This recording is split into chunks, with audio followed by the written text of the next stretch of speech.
Welcome. My name is Michael Waniger. I'm the President and CEO for Hibiscus Children's Center.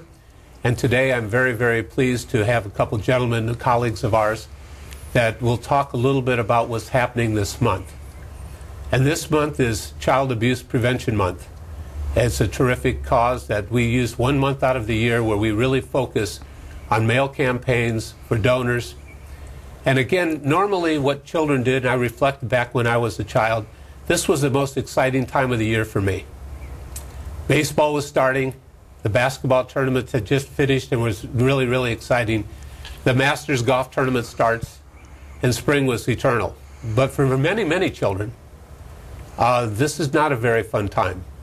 Child Abuse Prevention Month is one where we need to create awareness right here in Florida and specifically in the Treasure Coast. Let me just start, if I may, by talking about a couple statistics that we have. Currently in the U.S., 3.6 million cases of reported abuse are annual right here in good USA. 5 children per day die from abuse and neglect. 1 out of 3 girls and 1 out of 5 boys will be sexually abused by the time they're 18 years old. 30% of abused children repeat the cycle of abuse.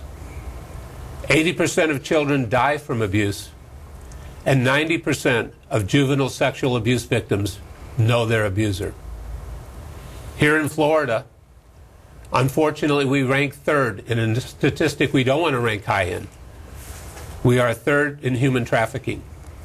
Almost 300,000 reported cases of abuse annually right here in Florida. And so the need for child abuse awareness, prevention, to understand what we do for neglect and abused children, this is the topic that we're going to go with today. So today I'm very pleased to have 2 of our colleagues who deal with this every day.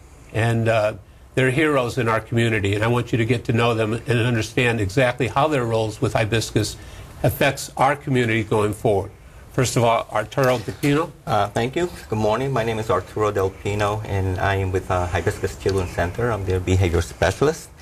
And I've been with the Strengthening Families program since 2005. And Will Malone.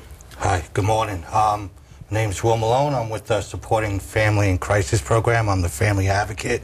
I've been with the agency now, just hit my 18th year anniversary this month. Terrific, terrific. Arturo, let's start with you a little bit.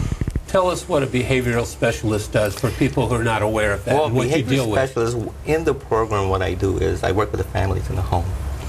They open the door to me, and I'm so happy when they do that because I can come in, meet the family, meet the parents, but I also have an opportunity to basically observe the behavior of the child. The parents have concerns about, my child's behaving this way, they're behaving that way, but we don't know why. Well, this is an opportunity where the family and myself can form this team together, and we can actually observe the behavior of the child and try to target what are the behaviors they're concerned about. Once we're able to do that as a team, we will develop a plan. I will develop a plan, implement it, and work with the parents and monitor it until these behaviors have changed and have reduced.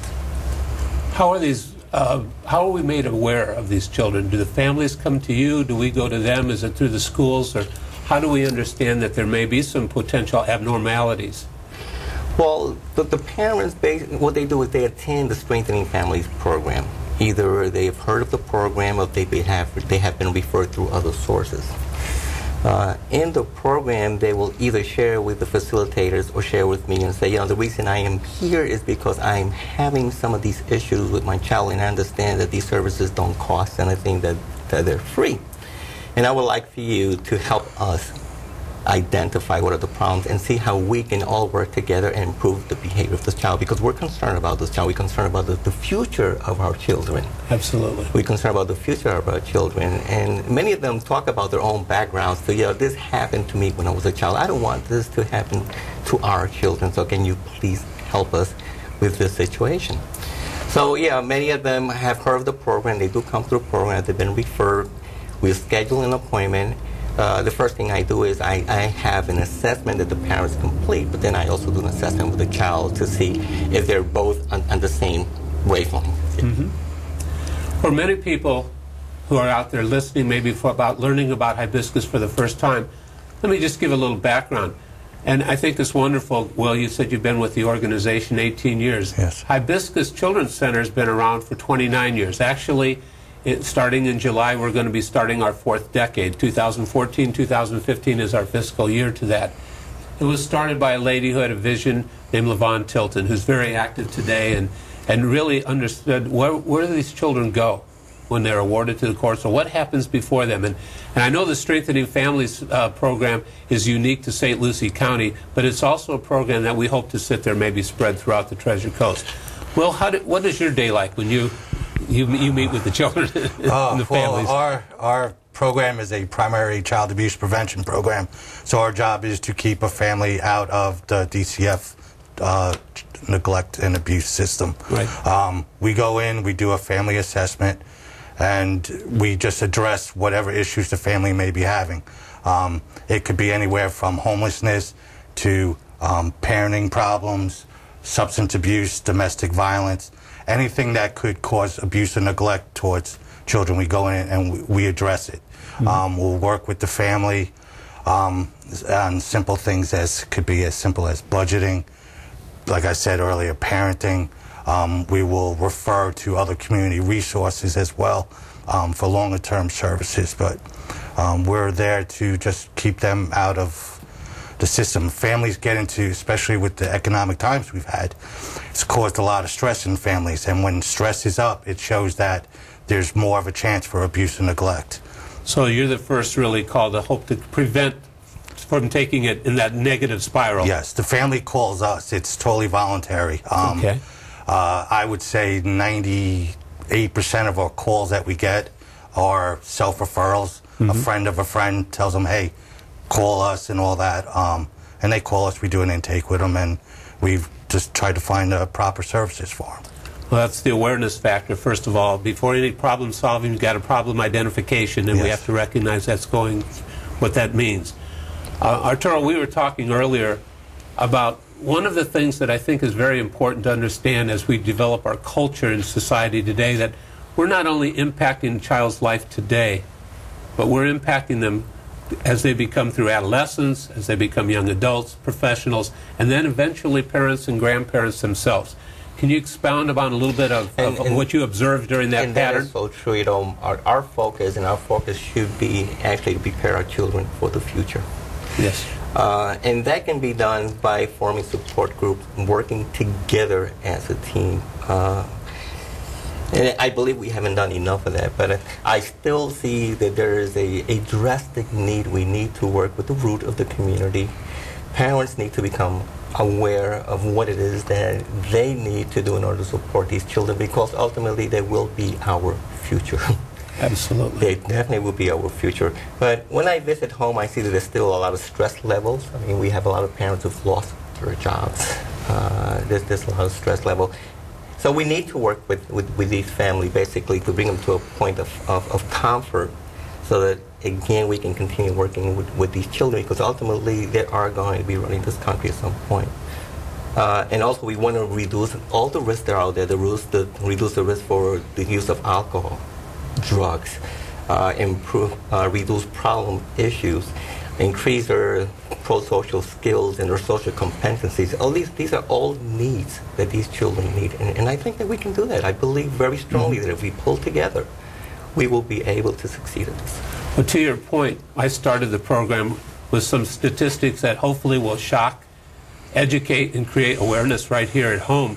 But because of hibiscus in the last 29 years, I want to also touch on some statistics that are very, very positive. Since Hibiscus Children's Center has started, we have over 250,000 nights of safety since opening our doors. Services to 30 youth impacted by human trafficking in last year, and again, Florida is a prime target. Mental health services to over 1,000 children just last year alone. Hundreds of children and youth with life-changing services along enriching and educational opportunities. Currently, we have safe havens to 76 abused children at the Hibiscus Village and Shelter. So we have a place for these children to come and at least to sit there and have an opportunity. And Will, I know I don't know how you gentlemen do this, but you deal with this every day. And again, I said the term earlier, and I mean it with all my heart. You guys are heroes in the community. I mean, it's just touching lives one at one. It never gets a whole lot of newspaper, you know, not a lot of fanfare. But it must be very, very, for you to do this 18 years, you must be very rewarding for you personally. It is. It's nice to go home at night and be able to sleep knowing you did something good and you made an impact on a kid's life. I've been with supporting families with crisis for 14 years. In my first 4 years, I worked at the shelter. So I still have run into shelter kids now that are now adults who have kids that actually remember me. And it makes you feel good because, you know, you made a difference in somebody's life. Some days you don't feel like you did it, but years down the road, one little moment and it's like, okay, I get this. I understand what this is all about. And I think that's important to understand that we threw a lot of numbers here, but behind every number, there's a child. And behind every child, there's a story. And I was speaking at an engagement a couple of weeks ago, and one of the graduates, if you will, from Hibiscus stood up and told his story to a small audience. And it was very, very powerful when you hear exactly from the children say, not only did Hibiscus strengthen my life, it saved my life. One gentleman who had just aged out had talked about, in 2010, he was at the village that we have up in Vero Beach for the teenagers. And many times the teenagers are the ones left behind because they've also had a pattern of foster care, actually rejection. And at this point in time, this young man sat there, he said, I don't really need Hibiscus anymore. But he went back to his neighborhood and thought he was okay. Well, a few months later, he called up and begged his way to come back in. We brought him back in there. And today, he's getting his GED. He's got a job. He's getting ready to start. But one of the things that was the most powerful, this gentleman stood in front of an audience of about 60 or 70 people. Probably never talked more than like what we're doing right now with 3 or 4 of us. And he said, you know, Hibiscus not only changed his life, it saved his life. Because 2 or 3 weeks ago, one of his best friends, a gang member, who he would be walking through town all the time, was shot in the back twice and died. And as he said that, he had tears running down his cheeks, and it was extremely emotional, extremely powerful. And I just give the gentleman so much courage to stand up there and tell his story. But he said, that would have been me had I not been here with Hibiscus. And this is the point that we're really trying to talk and create awareness this entire month. As I said, April is Child Abuse Awareness Month. Many of you will have received a mailer talking about some of the programs that we're doing and some of the real-life stories. Obviously, we have to keep them anonymous. But we are touching children's lives, and we're touching families' lives. And these are things that, again, during the month of April, it's a time for us to reflect. As spring is coming and new life is happening, we're actually bringing new life to children and families who would never ever witness this without this program. So I know, Arturo, I can see that I sparked a couple thoughts. Well, there is a success story that I need to share. Not long ago, I did have a parent who had lived at the village. And she was explaining to me she had been an abused child. And she came to me and she said, you know, I lived at the village, and what I need from Hibiscus now is for you to help me raise my child in the right way. Wow. Yeah.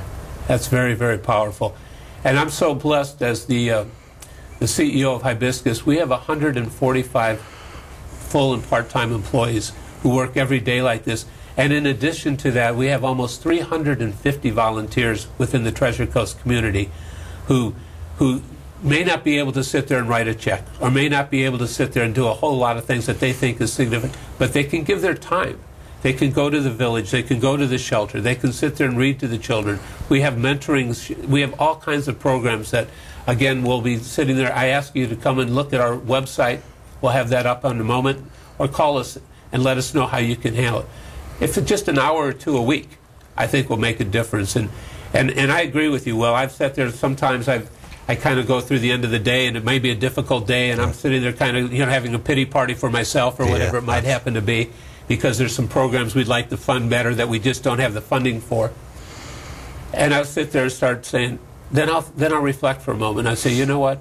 No matter how difficult this day has been, I think of the children. And the one thing that's been the common denominator for Hibiscus Children's Center for the last almost 4 decades now, as we start our 4th decade, is our single point of emphasis is about the children.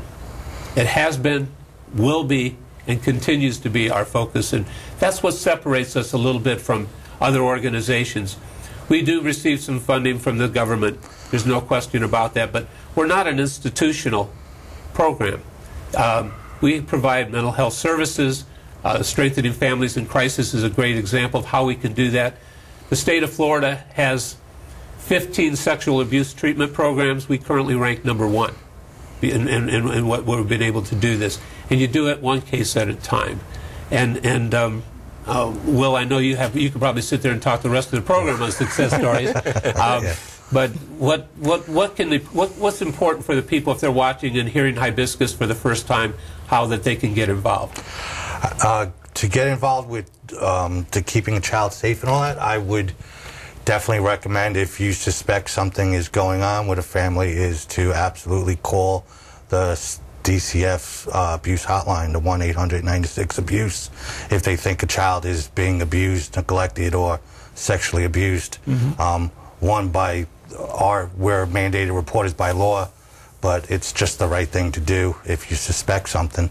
Also, just to get out and, volunteer somewhere, just, talk to a child, Well, and a lot of times we get referrals from the schools, we get referrals from neighborhoods, we get referrals.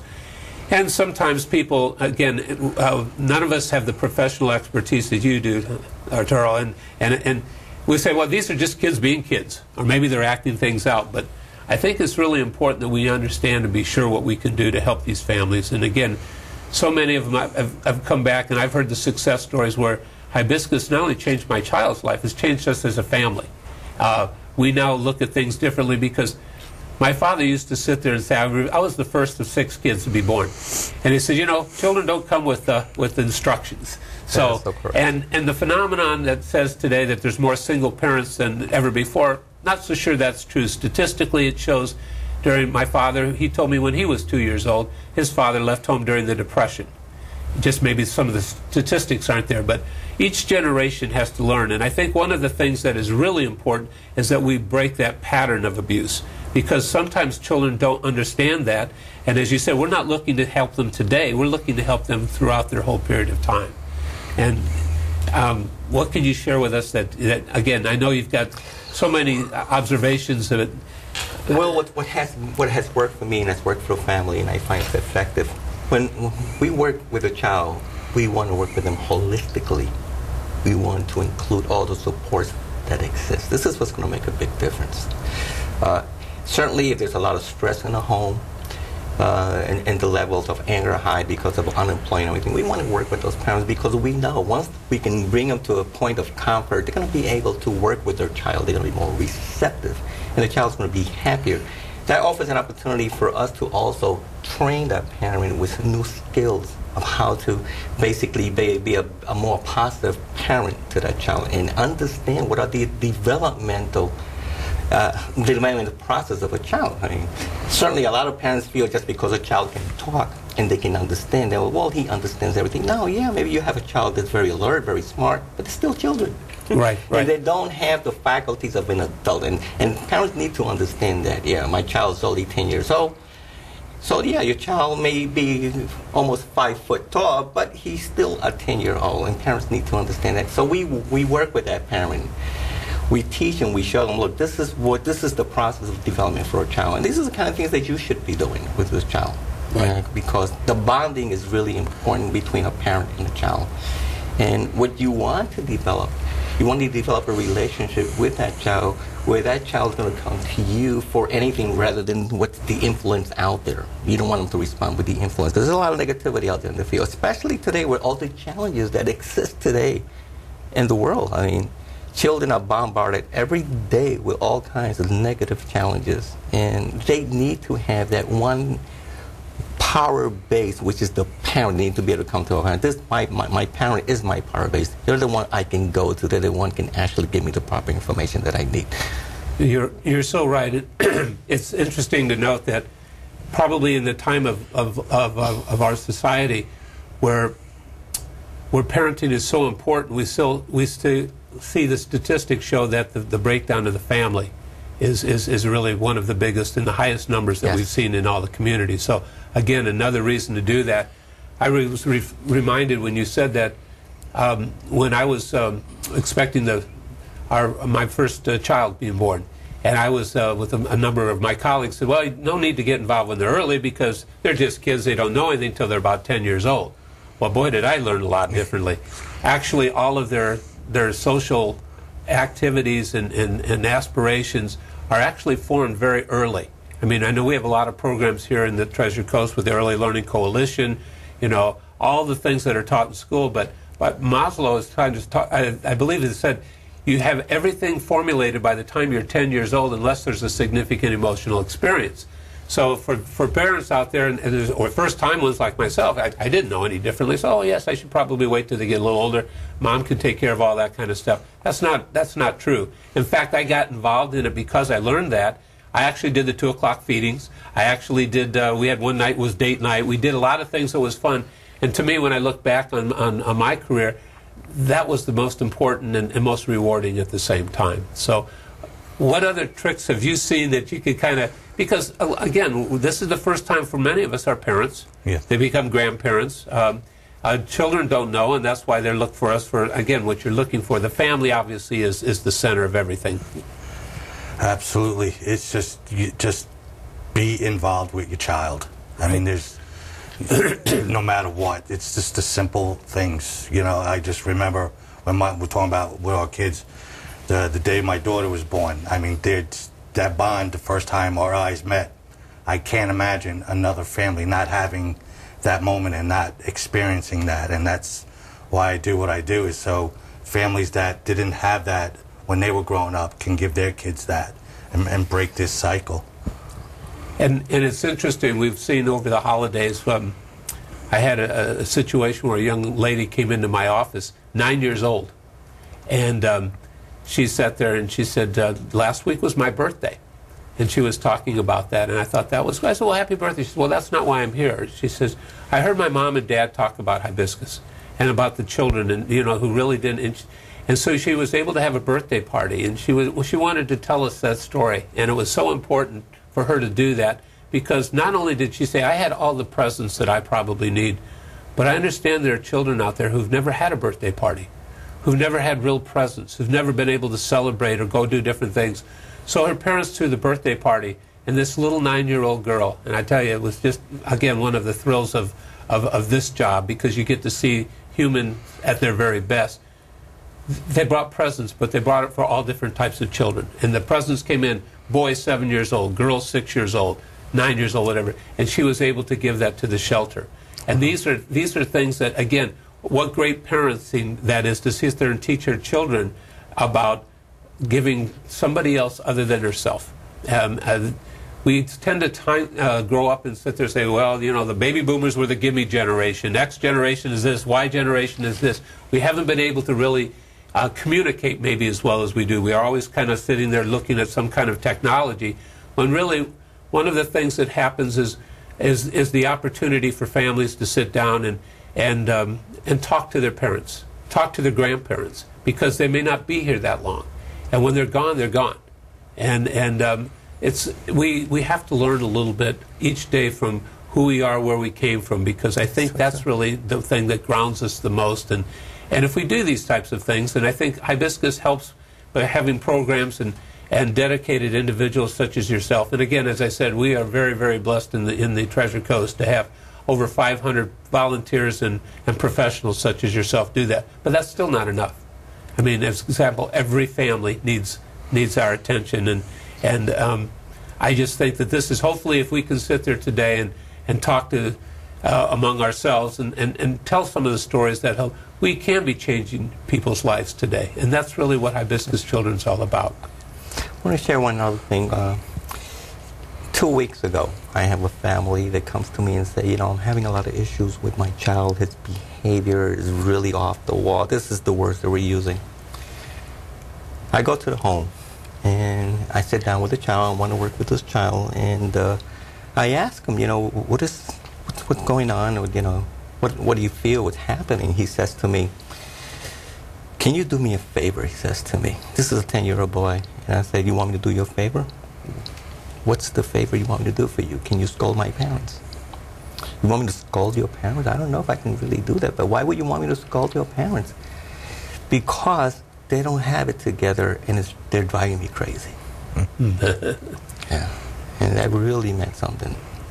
It was not really the child. It was going through this issue. It was sometimes the parents really don't see this because they're so much into themselves that they miss out a lot on what these children are actually going through. And again, this is why some of these programs are so necessary. This is why Hibiscus is so necessary, to offer the programs that we do, because we can help the parents to actually to clarify a lot of these issues. Absolutely. Again, yesterday I had the opportunity to be up in Indian River County, and we talked to a young gentleman who addressed a panel yesterday, and he had been in about 19 different foster care families, which was not unusual for somebody at that age. In fact, sometimes they're much, much more than that. And he sat there, and he was so pleased because he's 18 years old now, so he was able to age out. He's looking to get go to college. He's looking to try to get a job. And the reason he talked about it, he wanted to sit there and take care of his father, who has a drug addiction. And the reason he ended up going through all these things was because he was neglected by his father, neglected, abused. But what he has also learned during this process is the importance of what he can do back. He wasn't bitter, he wasn't angry or anything else. He says, I have the opportunity because of Hibiscus Children's Center and what the people have taught me how to do is now I can sit there and take care of my father in a matter maybe where he hasn't been able to take care of me. And I tell you, that to me I thought was extremely, extremely important. We have just a few seconds left today, and again, Will, I'm going to ask each one of you if there's something you could sit there and share with our audience just in a couple of seconds or two, what would that be? Just love your children, and keep them safe and do the best you can as a parent. I mean, it's difficult, but you just do the best you can. Absolutely. And Arturo? I have to agree, Will. Parenting is basically the positive things that you can do for your child. We have to always keep in mind that when we want them, when we make a change, it's not just for the moment, it's going to be for their life, for their entire life. Right. Well, I hope that this has been an educational and awareness program, again, as April is Child Abuse Awareness Program and Prevention Program. Hopefully this has gotten something, maybe touched a few of you out there, give you time to reflect. Thank you, and we'll chat you next time. Bye-bye.